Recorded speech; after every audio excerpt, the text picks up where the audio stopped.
Hello, my darling cupies. Um, so like I had said, I'm going to focus on the same time point in my life, and that would be between the ages of like 5 to like 9, because that's when my grams died. I was like 9, I think. Yeah. Um,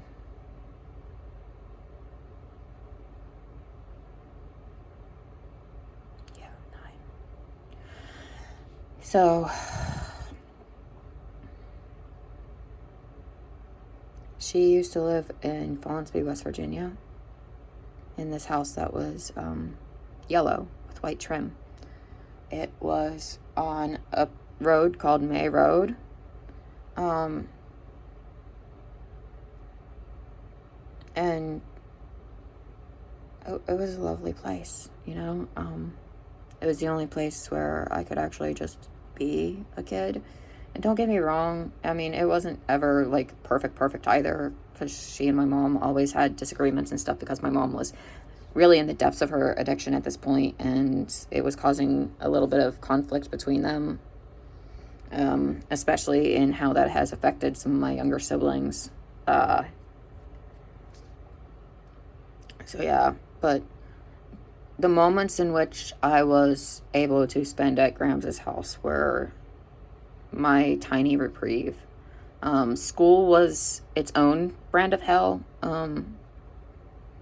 For one thing, the asshole went to the same fucking school district for that moment, right? Or was that a little bit later on? That might have been later on. Sorry, my brain's a little foggy when it comes to... it's not like I keep track of his fucking school history. I only keep track of my own. I just can't remember if that was the point at which he began going to my school, because the Lincoln Elementary closed down.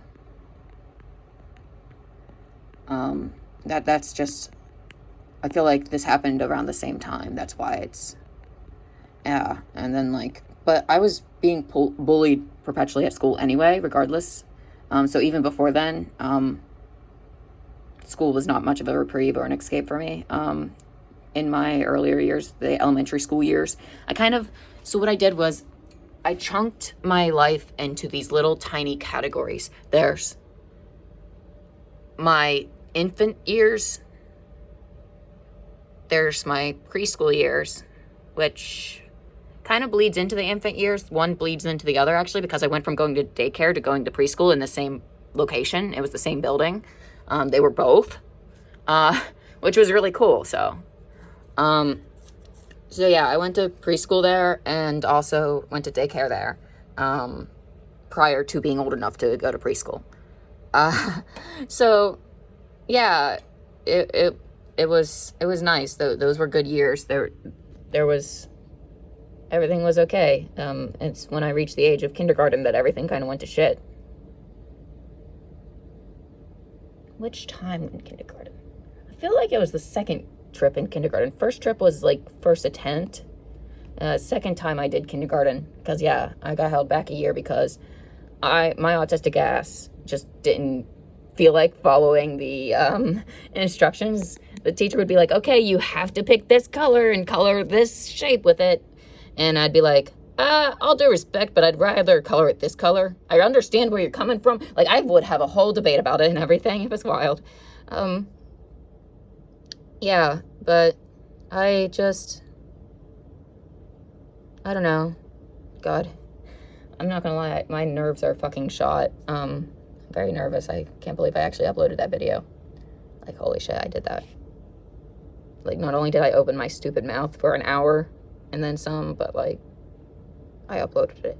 Like, I followed through. But like I said, I only see things going in one direction, really. And I decided that if my health gets too poorly, I know that for a fact I will ultimately take myself out of the equation to maintain some level of control of the situation. I don't like the unpredictability of my lupus, and especially when it is doing as much devastation as MS. I just, no. I want to be able to go on my terms, and I don't want to go out clinging to life, suffering as everything shuts down in my body, and just this terrible, pitiful husk of a human being. Yeah, I just don't want to go out that way. So things start trending in that direction, I am gonna fucking pull the plug on shit. And I think that's fucking within my right. In other countries, they do view it as something that you have the right to choose. Just, not here. But yeah, there we go. Now you guys don't have to put up with my shakiness. So, what, I was saying, right. So, there's the, daycare to preschool years. Perfect. The only things that were traumatic about those years was literally my dad and mom fighting all the time, and and dad being an abusive cunt. So yeah. And then, I actually remember I taught myself, I learned how to read at 3. I used to sit there and stare at these children's books, and I would sit there and turn them upside down. By the time I was 4, I was able to read upside down. It was weird. But yeah. And then, so yeah, Grams' house was kind of an escape for me. It was like this place where I was kind of safe. I didn't have bullies at school. Dad wasn't there to bully me. Tina wasn't there to bully me. It was just my mom, and it was Grams, and it was my younger siblings, and everything was peaceful. And sure, Grams was a little bit of a grumpy person. But to be fair to her, we were very noisy and annoying children.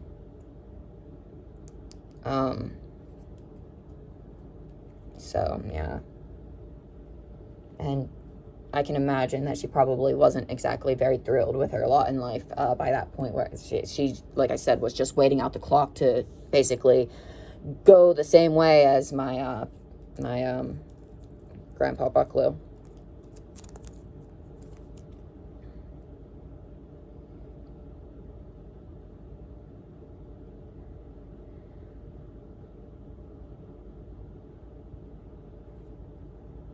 It's cold in here. See, I've got goosebumps.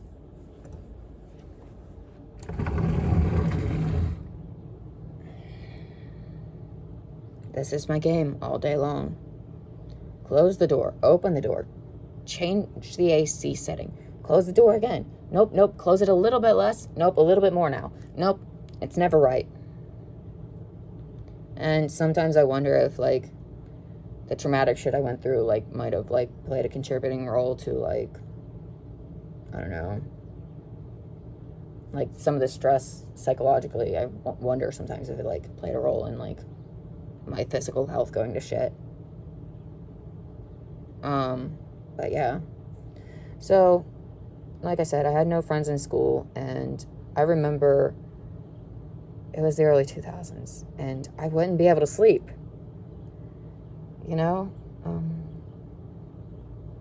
I would sit up and talk with my mom while we listened to music. Songs by Evanescence, All American Rejects, the stuff that was really popular in the early 2000s, and it was always very peaceful, and we would sit there and we would talk about things in life and everything like that, because Mom was also an insomniac. Funny that. There would be quite a few instances where I would get to escape to Grams's and Mom's house periodically from time to time over the years. They weren't nearly as often. I don't think as getting dumped at Tina's was, but they were twice as meaningful and important to me, those times.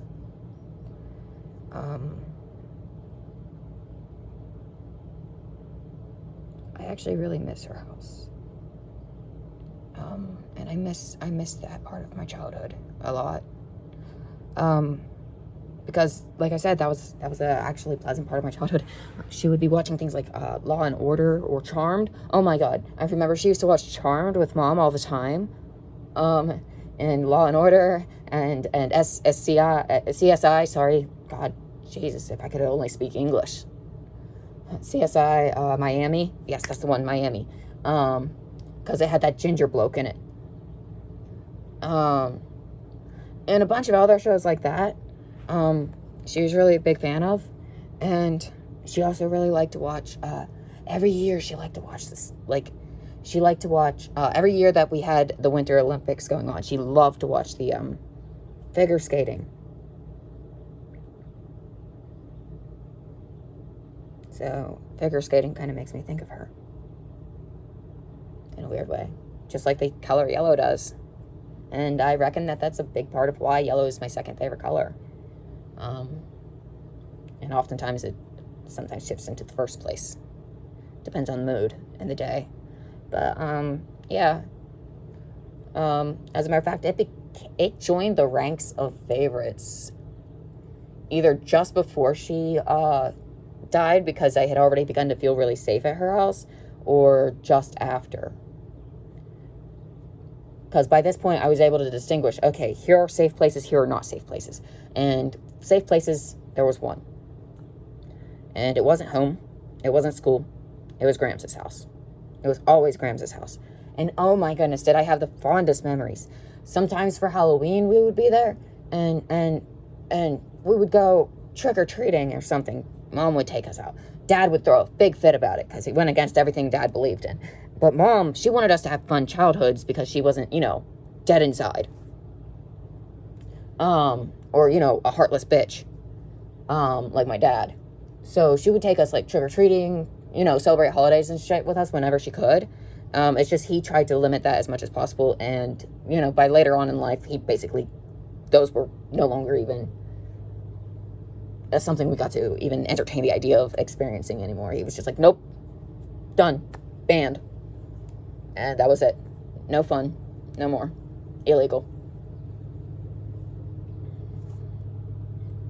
See, and now I'm hot. The game continues.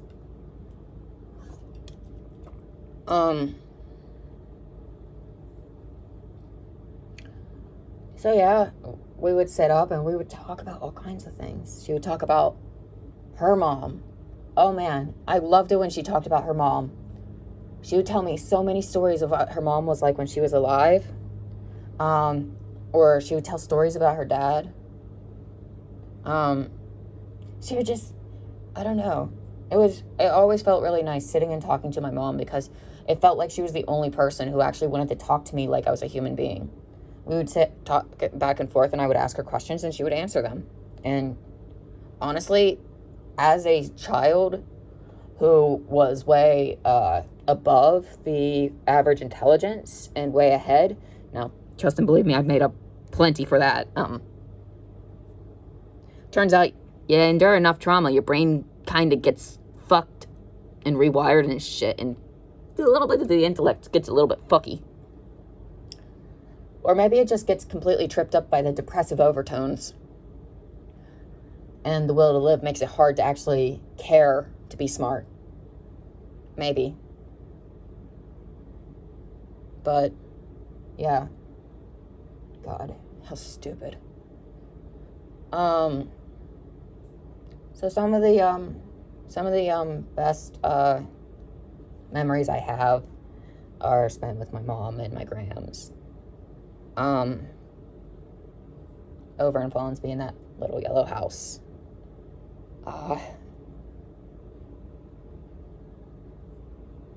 My mom, she's also autistic.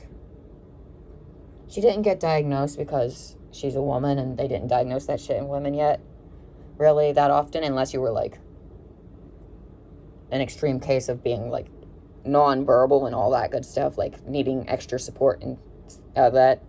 But, no, my mom also rocks like I do. But I reckon that her autism probably has very similarly made her particularly vulnerable to the likes of my dad. And stuff like that. But yeah.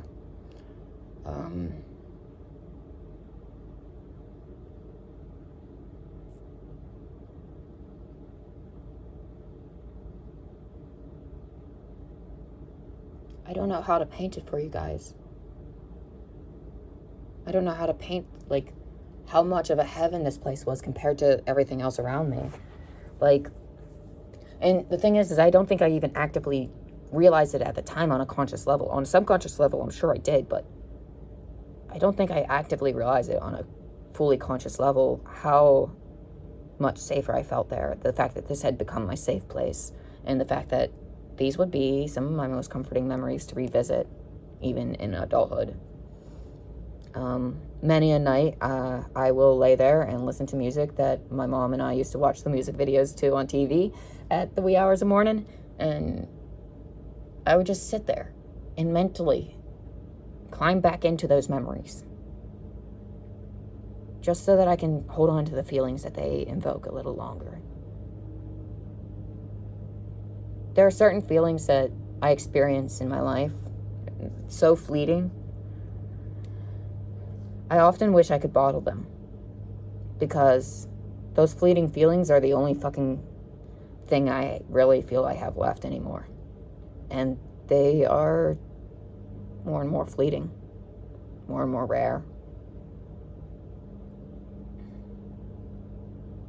Because realistically, I'm not even, like, really creating art anymore so much.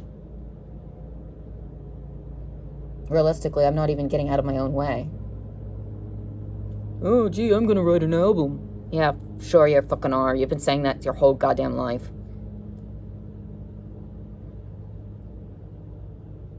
Just like your dad's been telling you how fucking stupid that is, and how music is just a waste, and that you'll never actually succeed at it. And if you do, then the world will traumatize you, and it will be your fault. Yeah, my dad used to say a lot of fucked up shit. He didn't say it exactly in those words, but it was definitely insinuated very heavily. As in, he's beaten around the bush, and he's definitely whacked the bush a couple times. Kind of insinuated. And it's like, and it's sick. It's so fucked up. I'd be sitting there thinking, yeah, and? Like, it's so fucked up. He'll be like, oh yeah, a lot of those child stars and singers and shit. Because, you know, like I said, I, like, always, when I was a child, I really wanted to be, like, a star, like a pop star or something. I wanted to make music. I wanted to be big and everything. And he was like, well, children who get into those kinds of things, they actually just end up getting molested and traumatized and blah, blah, blah, blah, blah. And it's like, bro, first of all, I'm 6 years old. You should not be having this conversation like this. And second of all, by this point, I was like, who the fuck gives a shit anymore? I'm already ruined. You know, that's the thing that, like, was running through my head. Like, it's really fucked up and dark. Because it's like, on the one hand, it's like, yeah, why endure extra trauma and shit? But on the other hand, it's like, bro, I'm already going through this unspeakable trauma, and I'm not even getting, like, rich or famous off of it. Kind of energy, you know, it's fucked up. It's really fucked up. I have a fucked up sense of humor. But yeah, so, like, whenever a star is like, well, when I was a child star, I was going through this, and I would do anything to not have gone through that, and it's like, I'll trade you places, buddy. You know, it's fucked up. Shit. And I know that, I don't know, I feel like if I was brought up differently, I feel like I would be in a different place right now. You know? I feel like I would be already successfully dropping albums. Because if things had been different, my hobbies would have been allowed to flourish. My interests would not have been shut down as stupid and childish and worthless. I wasn't instilled with the ever-growing self-doubt that nothing I will ever produce will be meaningful or enough, that I'll never be able to compete. My dad sought to destroy the artistic soul in me. And he did so in such a long, drawn-out, systematic way through my whole life, to the point where I don't let myself learn music now. I can't bring myself to do it. I'm scared that he's going to be right and that I'm going to suck. And that I'm not actually ever going to achieve that stupid delusion of a dream. And the thing is, I get a lot of I get a lot of odd looks and comments from people in my life because I do mention really weird, absurd, pipe dreams, really. They're just so outlandish that it's probably not going to happen. But it's bro, these are the goals that kept me alive all this time. If I wasn't chasing those goals, I would have fucking died ages ago. And now I'm finding myself in a place where I'm struggling to continue chasing those goals. So I figured I'd make this little series. Maybe if I work through it or something like that, open up about it, maybe something will click. And I'll suddenly no longer have this fear of sucking at music. Which I probably do. I probably do suck at music. That's the thing. And I think that internalized feeling is exactly why I'm afraid. I'm afraid that I'm going to confirm that he's quite right.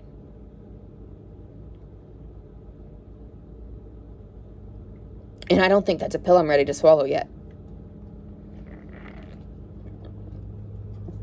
Just because his dreams didn't come true, it meant he had to kill all of ours too.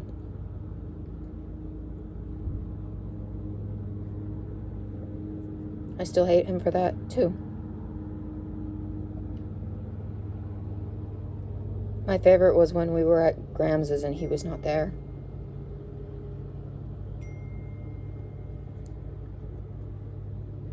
Hold on. My computer's lagging.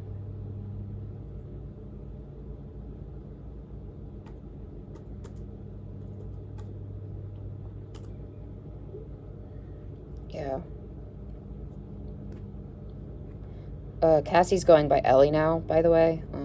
The half-sister that I kind of featured in this. She's not even really my half-sister. She's actually my cousin, but whatever. We claim each other as sisters. She just texted. She goes by Ellie now.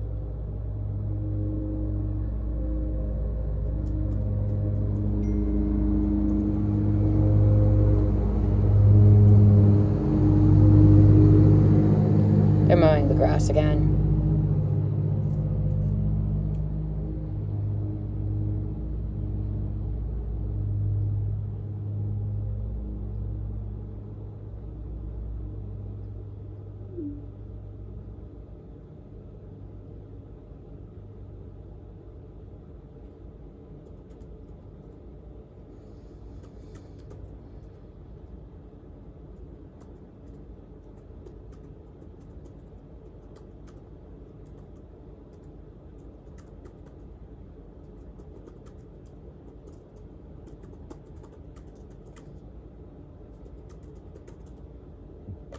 Oh, sorry.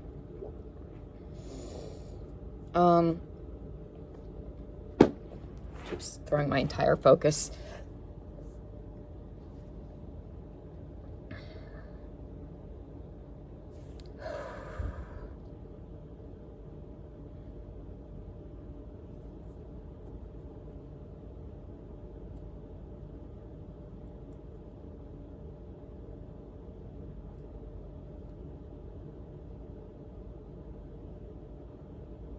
also, I think it goes without saying, I would choose the bear.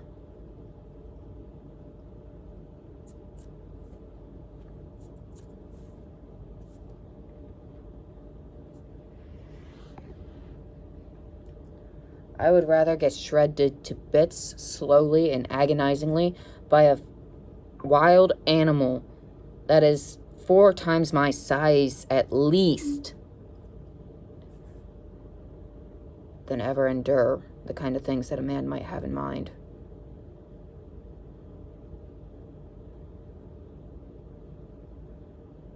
Because unfortunately, I'm all too aware of the horrors.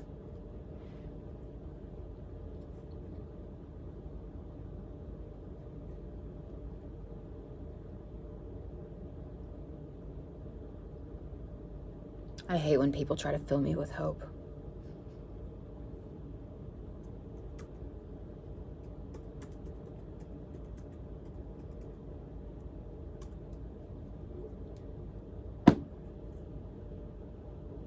There's still hope.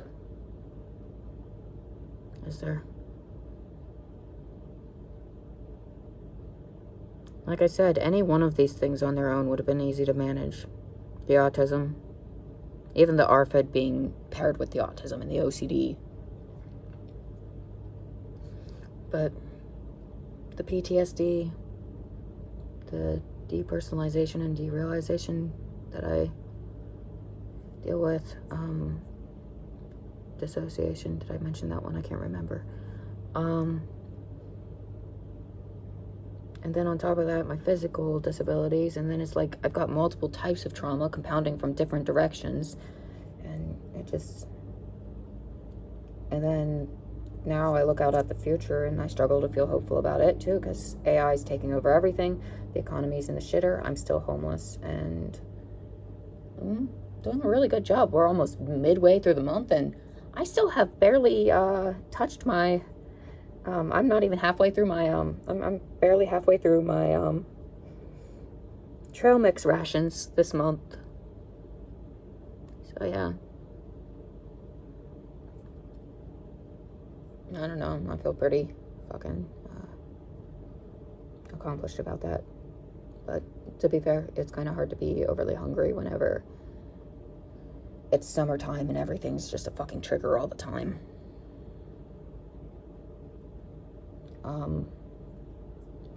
As a matter of fact, it was during the summertime, during my sleeplessness, that I actually started working on the novel that I keep on bringing up.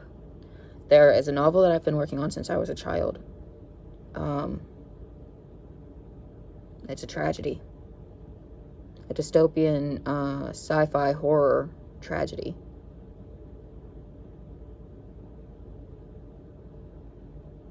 And it ends in a very bleak manner, I think. I haven't yet decided.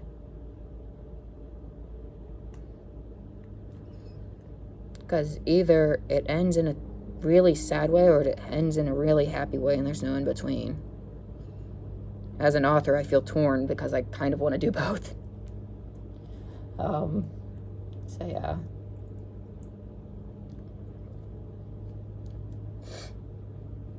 Yes, that's that. I guess I don't really have a whole lot more to add to this one. I'm sorry. My head is not currently in a space where it's allowing me to easily access the pleasant stuff. So I have to really dig and really, really, really work at it to like bring it to the surface to talk about. Whereas all of the negative stuff, that's right there, ready to be like drug up. And so I'm having a little bit of a hard time of that. So yeah. So I'll see you guys in the next one. The next one, we're going to talk about our favorite stupid bitch. Tina motherfucking Graham. Formerly Tina Valentine. Yeah. That was her maiden name. My dad's an illegitimate child, a bastard. Literally. So he, too, is a Valentine. And that's where I get the Valentine name from. I added in the McConaughey. That was my great-grandmother's maiden name on my dad's side. I actually really did like her. She was a nice person. I just didn't get to see her as much as I would have liked to. She kind of lived a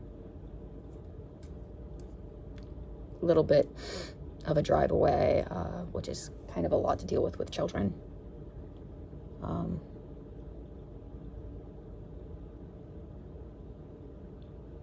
But yeah, I didn't mind her either. But she was a McConaughey, and the only reason that I'm not a McConaughey is the fact that the men's names are the ones that get passed down.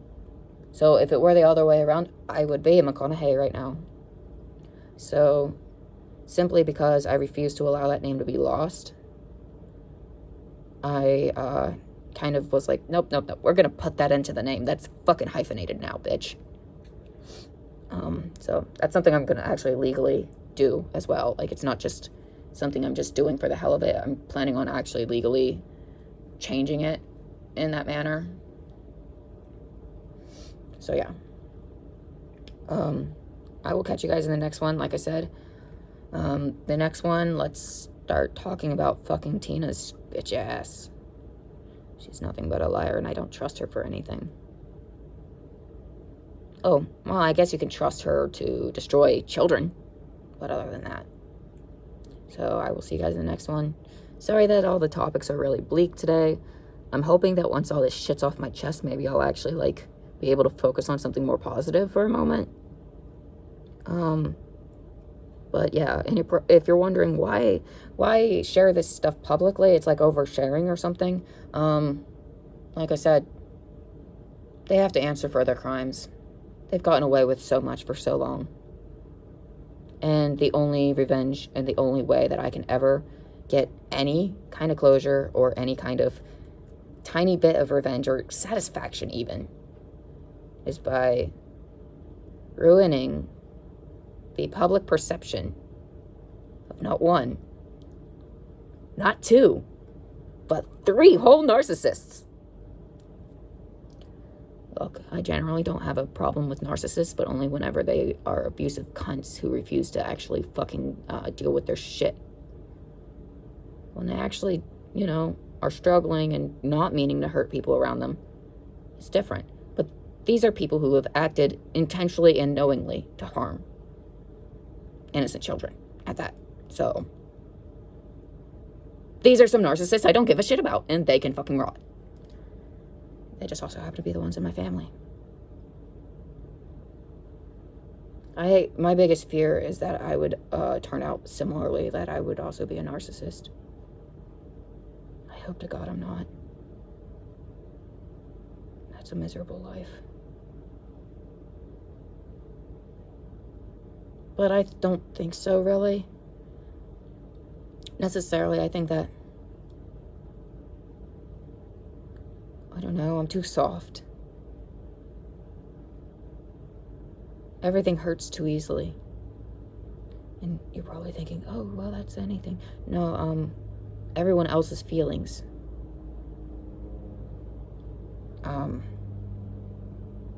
That's the thing. That's why I've had a hard time reconciling with considering these people monsters, because for a long time I was seeing things from their feelings too. So I was perpetually at war with myself, blaming myself, but also sympathizing with them and hating myself for what was going on and how I was being treated. Funny.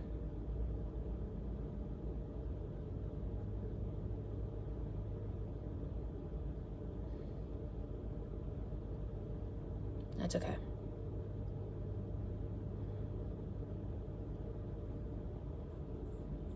One of these days, life moves on. So I'll see you guys in the next video. The next one, I can't say is going to be very positive, but it will be fun. I will start shaking again, though.